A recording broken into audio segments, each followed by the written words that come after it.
Bienvenidos todos. Mi nombre es César Cesquiara. Soy estudiante universitario de la carrera de Psicología en la Universidad Tecnológica del Perú. Y esto es Camino Contextual, un podcast que busca, a través de la divulgación, generar mayor interés en la psicología clínica. De la mano de otros profesionales, te hablaremos sobre el único enfoque válido y confiable que existe en esta profesión, es decir, desde un enfoque basado en la evidencia científica. El día de hoy me encuentro trayendo el episodio número 13 de esta aventura llamada Camino Contextual, donde junto a mi invitada estaremos hablando sobre el pilar de apertura en la terapia de aceptación y compromiso. En esta ocasión me es muy grato, realmente muy grato presentar a Gabriela Butrón. Ella es psicóloga licenciada por la Universidad Tecnológica del Perú, actual directora del Centro Psicológico Mar en Calma. Posee una especialidad en terapia de aceptación y compromiso, terapia dialéctico-conductual y asimismo cuenta con un máster en terapias conductuales contextuales en infantos juveniles y adultos, un diplomado en terapias conductuales contextuales en infantos juveniles, un intensivo en análisis de la conducta, así como también cursos en principios psicológicos básicos y evaluación conductual, análisis y función de la conducta y también en activación conductual. Cuenta con experiencia en el abordaje clínico con niños, adolescentes y adultos. Así también es ponente en diversos espacios académicos como congresos y jornadas, y no por ser último es menos importante mencionarlo, ella es participante de grupos Portland y de habilidades para terapeutas. Así que dicho esto, pues bienvenida a Camino Contextual, Gabriela, o Gaby, como te conocemos. Sí, no, muchas gracias, es de verdad por la invitación. Es para mí todo un gusto, ¿no? Poder de pronto compartir este episodio con ustedes y nada, también felicitarte mucho por esta iniciativa divulgativa que estás teniendo, ¿no? Muchas gracias, Gaby. Bueno, comencemos pues con este camino, pero para iniciar con este camino, pues sería la pregunta siguiente. ¿Cómo fue el camino de Gaby en la psicología o hacia la psicología?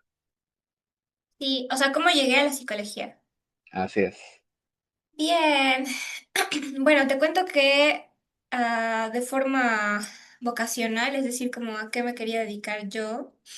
Yo, desde que era pequeña, siempre tuve claro que quería dedicarme a trabajar con niños, ¿ya?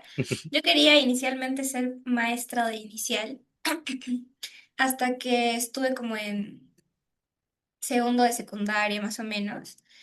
Y lo que me animó a estudiar psicología fue un proceso personal, ¿no? Fue que yo cuando era adolescente pasé por un proceso difícil, ¿no? Donde...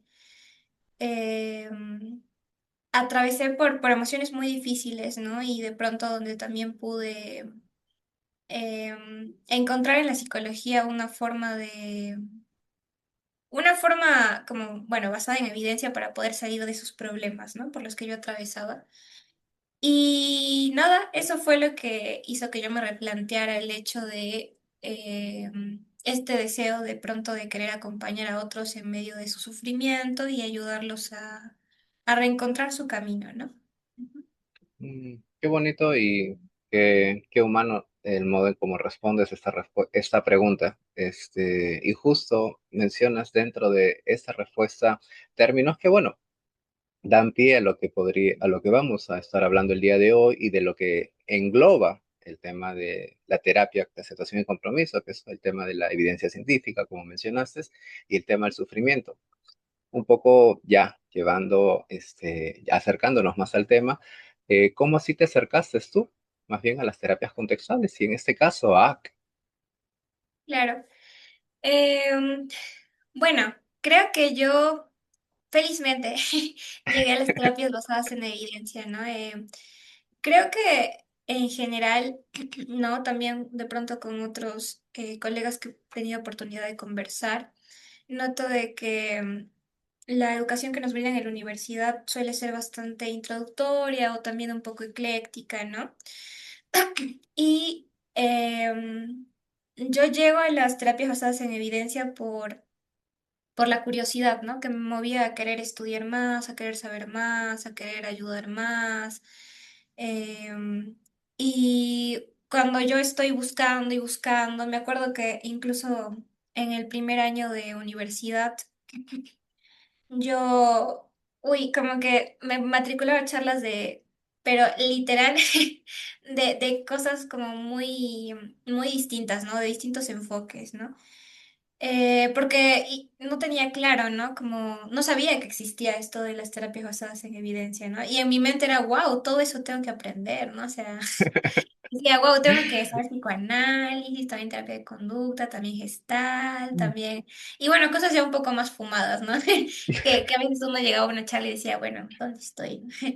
Eh, y bueno, en medio de esa búsqueda, llegué a un grupo de estudio que existía en mi ciudad, eh, que era basado en evidencia. Y me acuerdo de que, bueno, la primera terapia a la que yo llego es a la de activación conductual, ¿ya? Después, en este mismo grupo de lectura se empieza a revisar un poco de lo que es, bueno, terapia basada en evidencia. De ahí el grupo de lectura se disuelve, ¿ya? Pero eh, yo sigo como que con esta inquietud de encontré algo, ¿no? Y quiero expandir en ese algo, ¿no? Y como para ese momento yo ya tenía claro de que habían enfoques y que había enfoques que sí tienen evidencia y otros que no. Entonces me acuerdo de que, bueno, yo vivo en Arequipa, entonces trataba de buscar cursos o así, pero solo habían en Lima y a veces con mucho esfuerzo lograba viajar una vez cada tantos meses a formarme allá, ¿no? Eh, y bueno, cae la pandemia y eso permite aperturar distintos espacios, ¿no? Y bueno, tuve la oportunidad de participar de distintos grupos de estudio y ahí sí me adentré mucho más, ¿no? Primero, le continué a lo que es la modificación de conducta, el análisis de conducta aplicado. Y después ya me sumergí un poco más y ahí llegué a ACT, como tercer punto de llegada, digamos, ¿no? Eh, y bueno, de hecho, siento que es un camino que aún no se termina, ¿no? Actualmente también estoy tratando de entrarle al mundo de la DBT, ¿no? Y bueno, también diría de que actualmente, más que grupos de lectura, me llaman la atención mucho los grupos de habilidades, ¿no? Porque siento que permiten entrenar, ¿no? Habilidades, a diferencia de un grupo de lectura que es como un poco más teórico. Se puede perfeccionar y pulir, ¿no? Cómo nos desenvolvemos también con nuestros consultantes. Bueno, eso. Genial, Gaby. Y bueno, un poco para comentarlo también dentro de este espacio que tenemos, pues a Gaby ya la conozco, bueno, nos conocemos ya que 3 años por ahí, quizás, un Sí, poco más o más menos. o menos, ¿no? Y fue Sí. gracias a uno de estos, bueno, formaciones y grupos, así mismo me recuerdo, que fue que Ujú, llegamos a, pues, encontrarnos, a practicar habilidades, en este caso desde AC. Y pues también personalmente hemos tenido la oportunidad de conocernos, tener espacios de formación y personales y es toda una experiencia, ¿no? Eso ujú, es algo que a mí, para mí, o sea, es muy valioso en la amistad que tengo con Gaby, es algo que cuido mucho y pues ese es un motivo también que puedas estar acá, ¿no? Que podamos hablar también desde tu experiencia, porque bueno, también no sé mucho, has egresado y pues también te da una visión distinta de todo lo que el paso, ¿no? De la universidad como estudiante allá como la práctica terapéutica. Y en este caso, enfocada en la terapia de aceptación y compromiso, que bueno, viene a ser el tema del día de hoy desde el pilar de la apertura. Entonces, un poco dando contexto de esto, comencemos con la parte que es, ¿por qué hablar del pilar de apertura? En este caso, para los que nos están viendo, pues la terapia de aceptación y compromiso pues propone lo que sería la flexibilidad psicológica como una habilidad que pueda ser desarrollada para permitir tener un repertorio mayor de habilidades para que la persona pues pueda gestionar el tema del malestar que pueda llevar la consulta, ¿no? Y en este caso pues la terapia de aceptación y compromiso divide también, tiene una manera de entenderse es a través de 6 procesos, pero en este caso esos 6 procesos los estamos manejando desde 3 pilares, donde el día de hoy pues vamos a hablar de un pilar que aborda, bueno, que engloba 2 procesos, que en este caso sería el de aceptación y el de difusión.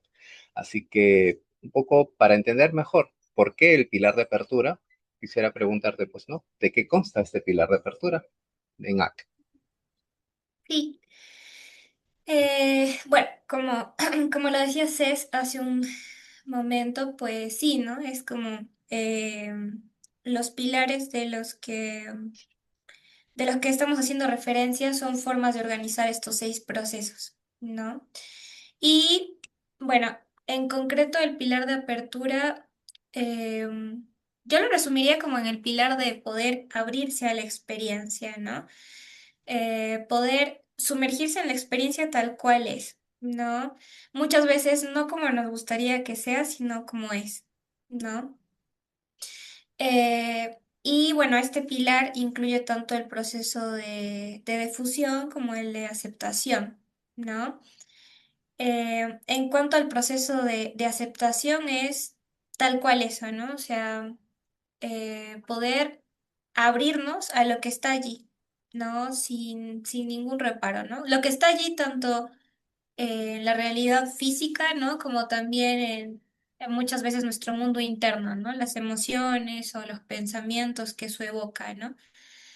Eh, Independientemente de si la realidad sea justa o no, o si, no sé, nos cause cierto tipo de emociones difíciles, ¿no? Eh, y bueno, esta apertura, ¿no? Por lo menos en el proceso de aceptación es poder aprender a cambiar, ¿no? La relación con lo que sentimos y con lo que pensamos, ¿no? Tal vez no está en nuestras manos muchas veces, ¿no? Como modificar lo que está ocurriendo, pero sí que podemos aprender a relacionarnos de forma diferente, ¿no? Y en cuanto a la parte de difusión, igual, ¿no? Quizás no está en nuestras manos cambiar el contenido de lo que pensamos, pero sí que podemos relacionarnos con eso de forma diferente, ¿no?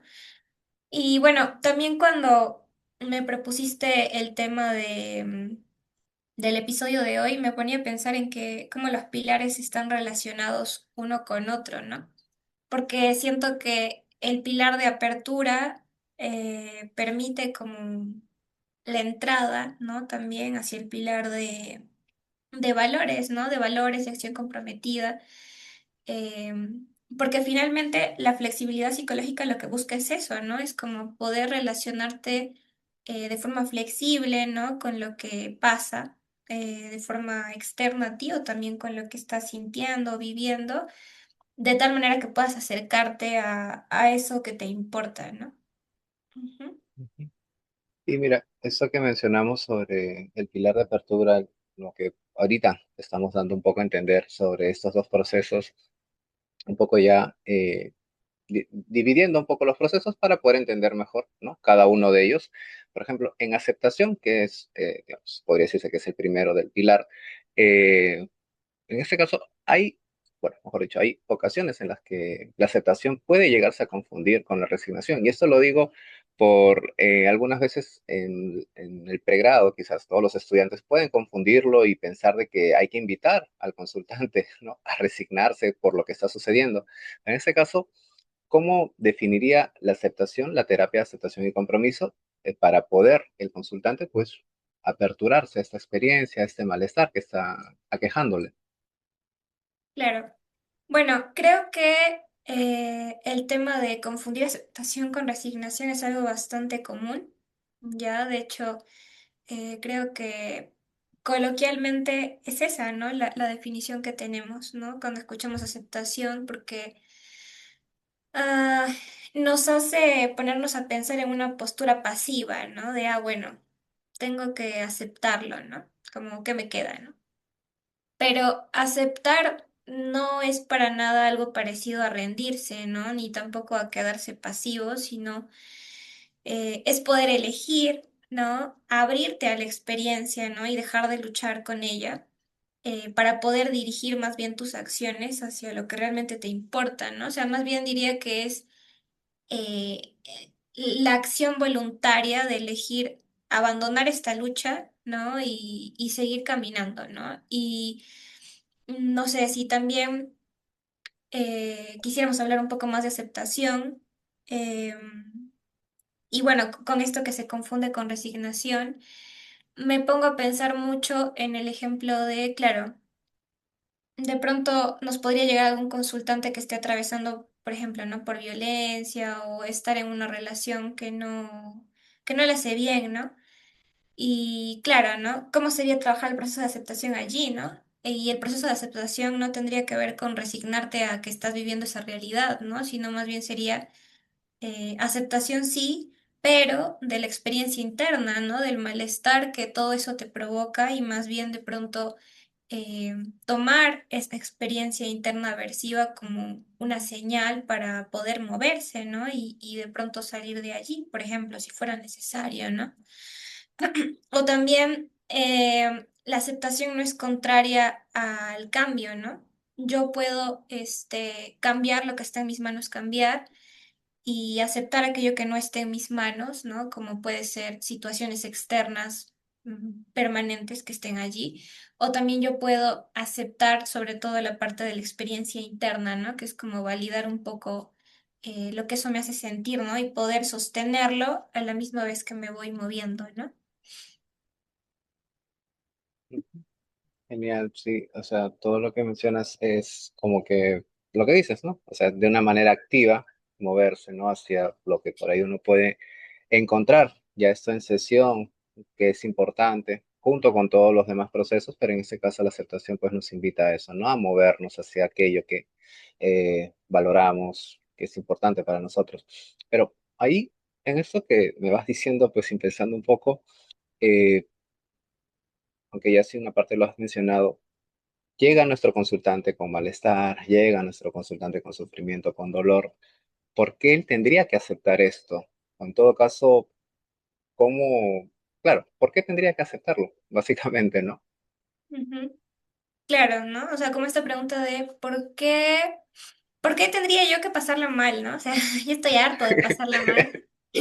Es como, y encima voy donde el psicólogo y me dice que no, que tengo que aceptar, ¿no? Es como, ¿para qué vine? ¿No? Eh, claro, ¿no? Bueno, creo que primero este deseo de ya no querer sentirnos mal es bastante humano, creo, ¿no? Mm, Eh, que de hecho hasta yo me atrevería a decir como una respuesta automática al dolor, ¿no? Que de pronto lo vemos muy claramente con el dolor físico, ¿no? O sea, si algo te duele, te quema, es como, tienes el reflejo de inmediatamente. retirar la mano, ¿no? Y también creo que estamos muy acostumbrados por la sociedad o como hemos sido criados, ¿no? O así, eh, a ver, me duele la cabeza, tomo una pastilla, ¿no? Me duele no sé qué, ya igual voy al doctor para que me deje de doler, ¿no? Y así, ¿no? Pero el detalle está en que nosotros queremos aplicar esta misma lógica, ¿no? Del dolor físico al dolor emocional, ¿no? O al malestar emocional, pero no funciona igual, ¿no? Es como decir, si yo quisiera, ¿no? Alejarme de un peligro físico, ¿no? Por ejemplo, estoy caminando por la calle y de pronto en una casa sale un perro así como, pero a ladrarme horrible y que me quiere atacar, ¿no? Bueno, ¿qué puedo hacer yo si vengo, o sea, estoy como en la calle anterior, ¿no? Bueno, me cruzo de vereda, doy la vuelta a la manzana y me voy y estoy bien, ¿no? Sí, pero claro, ¿qué pasaría si es que de lo que yo quiero escapar está, bueno, no literalmente, ¿no? Pero metafóricamente, ¿no? Está dentro de mí, ¿no? O sea, es una conducta privada, ¿no? Pues que probablemente por más que corra, que huya, que camine, que me vaya de otra calle o lo que sea, va a seguir estando allí, ¿no? Y por ejemplo, una metáfora que funciona muy bien a veces para explicarlo en sesión es la metáfora del boomerang, ¿no? Que con la experiencia privada es como si mientras más quieras alejar esa experiencia privada aversiva tuya y la tienes con más fuerza, pues con más fuerza regresa, ¿no? Y entonces, cuando hablamos de aceptación, no partimos de la idea en que tengo que aceptar o resignarme a sentirme así, ¿no? Sino más bien parto de la idea en que el intento de luchar contra eso que siento me agota más y no funciona, ¿no? Por el contrario, bueno, no funciona sobre todo porque restringe mis áreas de vida, ¿no? Entonces, por el contrario, la aceptación no es un fin en sí mismo, ¿no? Sino es un medio para poder facilitar el que yo me acerque más hacia lo que me importa, ¿no? Ujú. Muy bien, Gaby. Sí, tiene sentido y me gusta mucho esa metáfora del boomerang, ¿no? A veces uno queriendo escapar más de aquello que le molesta o le hace sufrir, indistintamente del proceso que hablemos. eh, Termina siendo como, hay un término, ¿no? Ahorro conductual, ¿no? O sea, te desgastas más. Y no es que hablemos de energía como un espíritu o algo así, sino simplemente en las fuerzas que utilizas, ¿no? El repertorio que utilizas al final pues se termina pues desgastando y va afectando esas áreas de vida que vas mencionando, ¿no? Indistintamente puede ser tu área familiar, académica, social, laboral, etcétera, y no. Y creo que esa parte no uno se va dando cuenta hasta que uno puede darle esa apertura a la aceptación. Pero Ujú, ahora entendiéndolo mucho mejor, creo que queda mucho más claro, igual si por ahí no queda, los chicos pueden dejar en el comentario. eh, y esto lo veo, lo menciono por el tema de la práctica, ya uno trabajando con consultantes, ¿no? Yo digo, a ver, ok, sí, Gaby, ok, sí, Cés, me está gustando lo que están hablando y ya, ok, voy a por ahí introducirlo a mis sesiones, pero ¿qué pasa si sucede que mi consultante termina encontrando la aceptación como una forma de controlar lo que está pasando, ¿no? Una forma de camuflar aquello que le sucede y controlarlo y, ok, sí lo acepto y ya. Entonces, aquí, ujú, ¿cómo podríamos identificar esto para, ok, actuar a tiempo, ¿no? ujú. Claro, y de hecho creo que es algo que sí puede pasar, es muy probable que pase. ¿Sabes en qué casos suele ser más probable eso? Cuando a veces como terapeutas, ¿no? Tendemos a hablar de ACT y no hacer, ¿no? O sea, hablar de los procesos y hablar de los procesos, digamos que tiene esta parte contraproducente que hace que el consultante derive a veces reglas rígidas, ¿no? Por ejemplo, ¿qué regla podría derivar de si yo estoy hablando que aceptando es más fácil y así, ¿no? Bueno, podría derivar, claro, acepto y me siento mejor, ¿no? O acepto y esta ansiedad o este malestar se va, ¿no? Ujú, Entonces, bueno, creo yo que nos podríamos dar cuenta si es que nos fijamos sobre todo en la finalidad que tiene la aceptación, ¿no? O sea, yo no puedo dar por hecho, ¿no? El proceso de aceptación si es que el consultante me dice, ya acepto, ¿no? Es como, ya acepta, qué bien, pasemos de proceso, ¿no? Ajá, o tampoco, ya también suele pasar muchas veces cuando uno todavía es terapeuta novel y inicia su práctica, que a veces como que planifica sesiones por proceso, ¿no? Ya, hoy día voy a hacer aceptación, al otro voy a, ¿no? Entonces como, ya lo hice, ya acabé, bueno, ahora paso a, no, y no es así. Entonces, em, vamos a ver de que yo me voy a dar cuenta que mi consultante está aceptando por sus acciones, ¿no? Cuando mi consultante es capaz de sostener el malestar y en presencia del malestar moverse hacia los valores, ¿no? O sea, hacia lo que le importa, ¿no? O sea, con esas pequeñas acciones cotidianas de incomodarse, de estar con eso, ¿no? Que no le gusta, que no le agrada, porque le acerca al otro, ¿no? Ujú, sí, es muy cierto eso que dices y en parte pues ocurre y va a ocurrir, creo que indistintamente en cualquier tipo de terapia que uno practique. En este caso, hablando de estos 6 procesos o pilares como los que uno trabajar. Y lo hablaba la semana pasada que estábamos grabando con Manuela O'Connell, lo maravilloso que es ACT. No es algo estructurado en el sentido de que tiene que seguirse a rajatabla, como se dice, no, ese orden, se tiene que trabajar hoy día esto, a la siguiente sesión, no, nos permite tener esta incluso flexibilidad al terapeuta de poder llegar de un proceso y si los requiere en el momento de la sesión, vamos a otro proceso, o sea, no es algo estructurado como tal. Y en este caso sí, de notar que el terapeuta pues puede encontrar en las acciones del consultante que se está aceptando sería la manera más adecuada de poder, ok, ya podemos ir trabajando otro proceso, ¿no? Quizás no dejarlo de lado totalmente la aceptación, pero ya, digamos, poder poner un poquito más de foco en otra cosa. Y justo llegando a ese otro proceso, pues empecemos a hablar un poco de difusión. Para quienes solemos oír esta palabra por primera vez, pues nos lo dicen, hay que trabajar con nuestros consultantes, la difusión, pero ¿qué sería exactamente la difusión y cuál sería su objetivo dentro de la AC? ujú. Claro, ¿no? Si es que uno escucha a simple vista la palabra de fusión, no sé, se viene como ¿qué? Como mezclar dos cosas, ¿no? O, ¿me permites hacer una broma? Dile, dale, dale, adelante. Sí. O como fusión se me viene eso de Goku, ¿no? Como, Se sí, juntan. pero claro, ¿no? Es como, es un término nuevo, extraño, ¿no?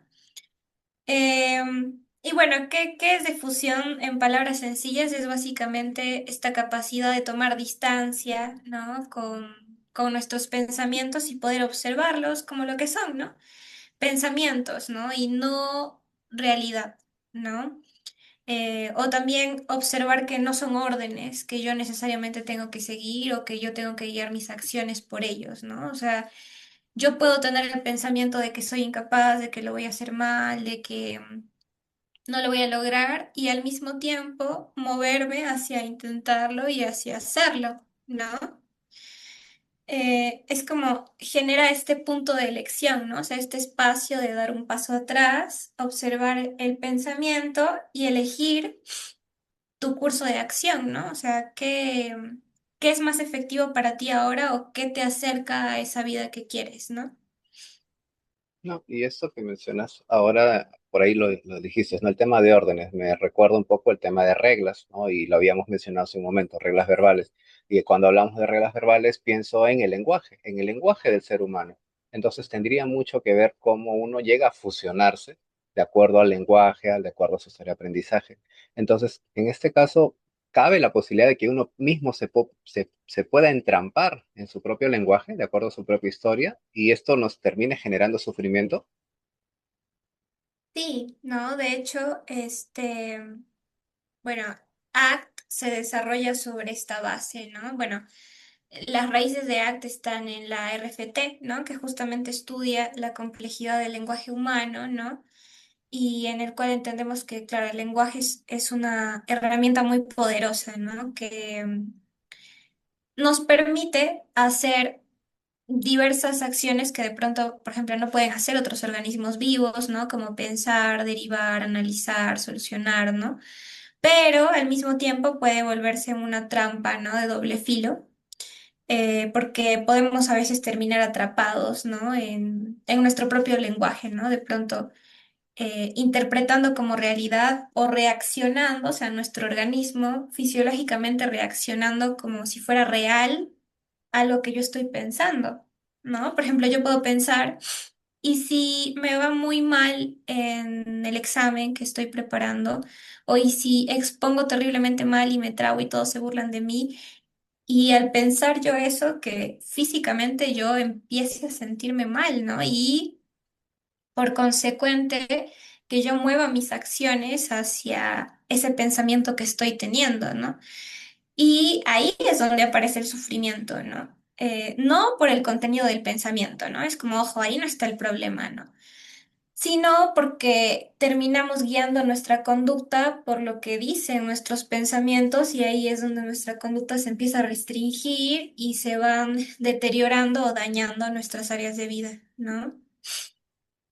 Bueno, Gaby, en esta parte que vas mencionando un poco sobre el tema del lenguaje, ponemos ejemplos con respecto a lo de la universidad, que es muy, muy válido, y más ahora de lo que va dirigido este espacio, que es para estudiantes, pues sí, el tema de exponer en ocasiones, pues uno puede, el lenguaje mismo, entramparse en el sentido de que no solamente hablamos del lenguaje hablado, ¿no? De lo que nos puedan decir nuestros compañeros o incluso el profesor. Quizás por ahí un ejemplo que puede ser el tema de los gestos, ¿no? Uno puede interpretar de distintas maneras, no sé, un bostezo en una exposición, pensar de que, oye, estoy haciéndolo mal, pues se está aburriendo. Y puede entramparse en ese lenguaje y pues empieza esa fusión que mencionamos, ¿no?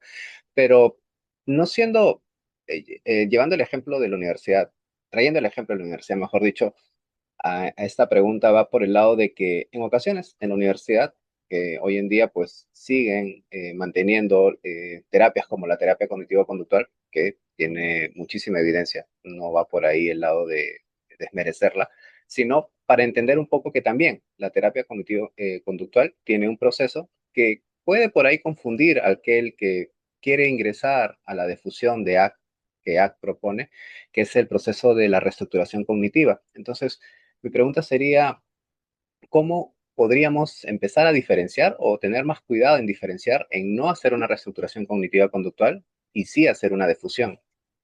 Ujú.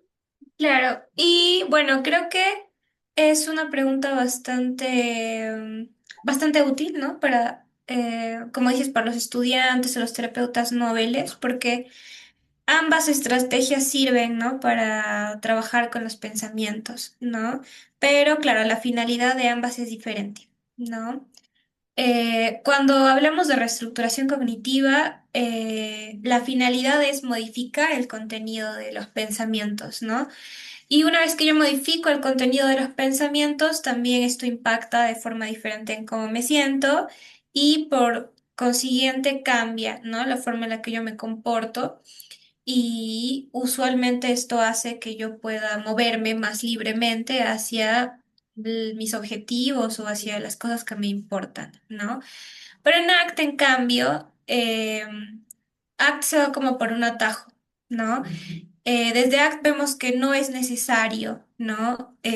Modificar el contenido de los pensamientos, sino cambiar la forma en la que yo me relaciono con mis pensamientos, ¿no?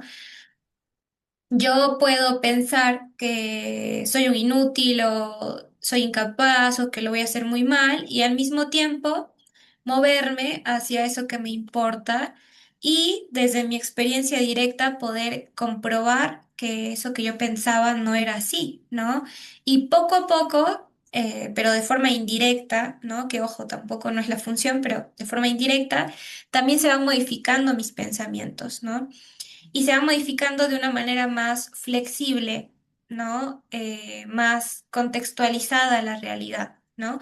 Muy por el contrario que se lo hiciera desde la reestructuración cognitiva, existe el riesgo de que cuando yo modifique el pensamiento se vuelva un pensamiento una regla rígida, ¿no? Y que si no se da de esa forma, entonces ya de nuevo se me cae todo de nuevo, ¿no? Y esto puede ser mucho más sostenible en el tiempo, ¿no? Em, por ejemplo, ¿no? Si es que utilizáramos reestructuración cognitiva, a veces en consultantes incluso que están deprimidos o que le están pasando muy mal, em, hasta incluso puede ser un poco invalidante, ¿no? Es como qué tal el contexto le da sentido a que yo piense así, ¿por qué tengo que cambiar eso que yo pienso? ¿Por qué no puedo moverme hacia lo que me importa, llevando mi experiencia privada conmigo, ¿no? Pero bueno, me estoy yendo. En el ejemplo que quería plantearte es que, claro, digamos de que yo tengo mucho miedo a que me vaya mal en la exposición, ¿no? Y entonces, claro, cambio mi pensamiento a, no, me va a ir muy bien, ¿no? Me va a ir excelente, yo he estudiado, ¿no? Ya, ¿y qué pasa si voy y no me va excelente?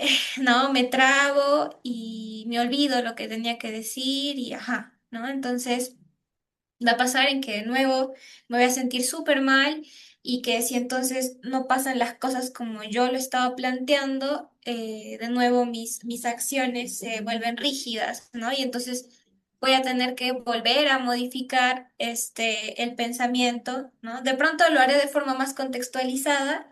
Pero es que yo no puedo prevenir todo lo que va a pasar, ¿no? De pronto va a pasar otra cosa y como mi pensamiento describía otra contingencia, pues va a pasar lo mismo, ¿no? Y así. En cambio, si lo hago desde que mi experiencia directa más bien sea la que naturalmente vaya modificando lo que yo voy pensando, sí va a ser más flexible, ¿no? Mira, y eso que también mencionas, ¿no? Términos por acá que van saliendo en esta respuesta, el tema del contexto, invalidación, cosas que, bueno, de cierto modo, lado contextual, quienes por ahí les está interesando esto que estamos hablando, va a tener mucho, le va a dar mucho foco, va a tener mucha importancia en el sentido de poder abordar a tu consultante sin necesidad de por ahí, claro, hay terapias que por ahí pueden resultar en sus procesos algo invalidantes, no necesariamente. Y quizás también el error propio de uno como terapeuta novel puede llegar a llevarnos a eso, ¿no? Pero es muy interesante esa parte que mencionas y rescato esos dos términos que por ahí salieron en esa respuesta porque la idea también que da es de que poder validar todo aquello que estás sintiendo, todo aquel pensamiento pero darle un sentido en base al contexto propio puede haber tenido este consultante o que esté viviendo este consultante, ¿no? Y bueno, ahora que ya mencionamos algunos ejemplos, vayamos un poco por el lado de la experiencia que Gaby tuvo en el sentido como terapeuta. Por ejemplo, no sé, eh, un caso donde por ahí quizás se haya presentado la fusión en un consultante y pues cómo lograste posteriormente hacer este proceso de difusión para que un poco diga, ok, sí, es el que nos esté viendo, diga, ok, sí, es cierto, sí se puede lograr. Ujú, claro. Bien, bueno, se me vienen a la mente dos metáforas que suelo usar bastante con mis consultantes, eh, que siento que, nada, podrían ser muy útiles, ¿no? También para los que estén escuchando o también de pronto podrían llevarles a sesión, ¿sí? Pero además de las metáforas que de pronto voy a plantear como ejemplos, también me gustaría que pensemos el proceso de difusión como un proceso que también sobre todo se va dando de forma natural en la sesión en medio de la conversación, ¿no? O sea, creo que en realidad la forma más natural de ir bailando por los procesos es por medio de preguntas, ¿no? Y que el consultante vaya eh, como derivando, ¿no? Su propio aprendizaje de cada uno de los procesos, ¿no? Pero sí que es cierto, muchas veces es muy provechoso también hacerlo con un ejercicio, con una metáfora. Por ejemplo, un ejercicio físico que me gusta mucho hacer cuando trabajo de fusión es esto de escribir, ¿no? El pensamiento, pero bueno, allí sí como uso plumones, colores, ¿no? Y primero les hago escribir, digamos que el pensamiento es no voy a poder, por ejemplo, ¿no? Y primero que lo escriban muy chiquitito, luego muy grande, o sea, como una letra completa por hoja, ¿no? Y como que una letra encima de la otra y que al final quede como un garabato así, ¿no? O de pronto escribir igual el no voy a poder, pero punteándolo, ¿no? Pero que las líneas estén muy separadas, ¿no? O sea, la N es como una línea acá, otra línea acá, la otra acá, ¿no? Y así con cada una de las letras, ¿para qué? Para que visualmente les quede esto de, este pensamiento qué es, ¿no? Es como son líneas, son puntos, ¿no? Son garabatos, ¿sí? Ujú. O son letras, por ejemplo, ¿cómo hago para que deriven son letras, ¿no? Que escriban, esta es la hoja, ¿no? Las letras pero muy separadas, ¿no? De pronto la N acá, la O indistintamente en otro lugar de la hoja, la V acá arriba, así, ¿no? Sí, entonces, y luego, ¿no? Al terminar el ejercicio les pregunto, ¿no? ¿Qué, y de qué te has dado cuenta, ¿no? Es como, primero al escribirlo así, ¿no? Tal cual, ¿no? No voy a poder, ¿qué te evoca, ¿no? Eh, ¿Cuánto malestar causa, ¿no? Y ahora les parada, ¿no? ¿Cómo se siente, ¿no? ¿Cuál es la diferencia, ¿no? Y ahí ellos mismos van notando, ¿no? Son letras, son líneas, ¿no? Es como, ok, y entonces, ¿qué te gustaría hacer con esas líneas, ¿no? Y ahí se puede direccionar, por ejemplo, hacia el proceso de valores o de acción comprometida, ¿no? Em, Eso, ¿no? O también de poder desliteralizarlo, ¿no? Más que el de decirlo rápido, a mí también me gusta mucho el de decirlo lento, ¿no? De pronto eh, deletreando, pero ni siquiera deletreando, sino como haciendo sonar los fonemas, ¿no? Claro. Así también de forma separada, porque eso también ayuda, ¿no? A que el consultante pueda derivar, son sonidos, ¿no? Entonces, como, ok, ¿y qué quieres hacer con esos sonidos, ¿no? ¿Cómo nos han estado inmovilizando esos sonidos, ¿no? Y bueno, eso. No, pero, o sea, quisiera buscarle un término a esto que has mencionado ahora con esas dos metáforas, pero qué enriquecedor esto que tú a través de tu experiencia que llevas a los consultantes a realizar y que te ha permitido lograr, ¿no? Trabajar tanto con la fusión para lograr posteriormente la difusión y que bueno, que pueda servir a quienes por ahí están pues curioseando, así como tú llegaste tanto a la psicología como tú llegaste, bueno, a la psicología no tanto, pero sí a las terapias contextuales, que puedan asimismo gracias a ese tipo de ejercicios, decir, ok, si es posible, entonces seguir curioseando. Y una herramienta muy útil que has mencionado, pues es el tema de las metáforas. Pero bueno, también hay que saber utilizarlas. Eso ya por ahí, quizás en otro capítulo en otro episodio lo vayamos a tratar, pero sí, ahí las metáforas nos ayudan mucho en ese caso para trabajar con los consultantes el tema de la difusión, ¿no? Así que ya en esta parte de la entrevista, en esta parte del episodio, y un poco para ir cerrándolo, tengo una dinámica donde mis entrevistadores, pues todos son psicólogos, dejan una pregunta para el siguiente invitado. En este caso, pues hay una pregunta para ti, que bueno, esa persona pues no sabía quién venía, no sabe de ti, entonces simplemente deja una pregunta para la siguiente persona. Entonces, en este caso, muy afín a lo que sería ya esta parte de la entrevista sería, ¿cuál sería el mensaje para los futuros psicólogos en formación para que puedan tener una visión respetuosa y ética de de las diferentes perspectivas en psicología? Mm, Ya, bueno, les diría de que ah, curiosen e indaguen, ¿no? Como que no se queden de pronto con lo que la universidad o con lo que sus profesores les puedan brindar, ¿no? Que de pronto está muy bien, ¿no? Pero siento que quizás en pregrado, ¿no? Nuestros profesores nos brindan como una introducción, ¿no? A lo que es la psicología, bueno, a las ramas de la psicología, los enfoques de la psicología, ¿no?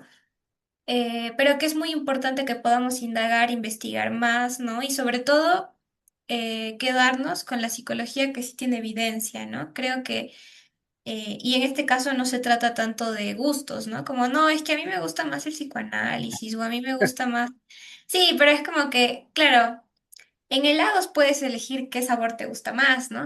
Pero cuando estás hablando de salud de personas, no puedes hablar qué te gusta más, ¿no? Tienes que hablar por qué funciona más, porque también estás como entrando a vidas de personas, estás trabajando con sufrimiento real de personas que le están pasando mal y personas que merecen, ¿no? Ser atendidas con psicoterapias que funcionen, ¿no? Y con terapeutas que estén debidamente capacitados, ¿no?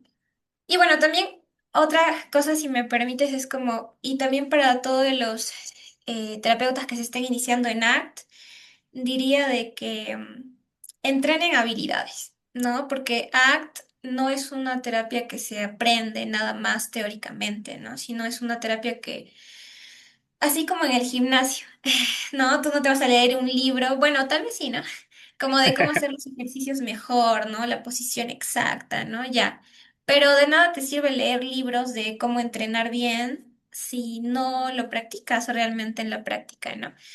Y nada, les aconsejaría que se metan lo más que puedan a grupos de estudio, a formaciones, pero sobre todo también a grupos de habilidades, ¿no? Que son los que te permiten ir desarrollando tus destrezas como terapeuta, ¿no? Creo que te dan muchas más horas de vuelo y como supervisada entre pares, ¿no? Y muchas veces es un espacio seguro para también poder, practicar y pulir también errores, ¿no? Genial, sí, es un bonito mensaje el que tú dejas en este caso, junto con la respuesta. Eh, y sí, o sea, el tema de poder indagar, curiosear, en base a lo que sí tenga evidencia y también por ahí sumarte a grupos donde puedas sentirte seguro de exponerte en el sentido de equivocarte, porque es parte de la vida misma, tanto del ser humano como del terapeuta, ¿no? Entonces va a ser un espacio seguro donde sí, o sea, quizás por ahí notarte incluso, ¿no? Que tanto nos puede incomodar que alguien nos corrija, pero al final eso es algo que va a sumar a nosotros. Entonces sí, es muy, muy cierto todo lo que dices. Y bueno, aquí te invitaría pues a dejar tu pregunta para la siguiente persona, que bueno, la premisa es la misma, ¿no? Es una persona que bueno, es un psicólogo que trabaja con la evidencia científica. Claro. Am, sí, y bueno, ¿puedo saber el tema que sigue o es así nomás una pregunta? Es random, Ah, ya una te pregunta random. podría, sí, pero que, bueno, digamos en este caso enfocada, ¿no? A alguien que practica la psicología basada en la evidencia. Ujú. Claro, bueno, tal vez podría ser qué le aconseja bueno, a los estudiantes de psicología o a los terapeutas noveles para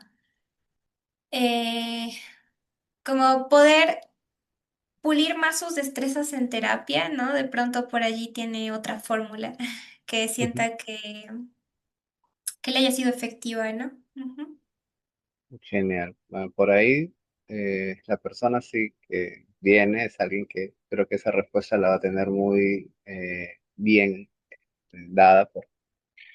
Es docente, así que es lo único que te podría decir, así que es alguien que sí creo que va claro. a dar al clavo justo con la respuesta. Pero ya, un poco ya para cerrar este espacio, algo que por ahí escuché que mencionaste en esta última respuesta sobre el tema del mensaje, ¿no? El tema de las habilidades.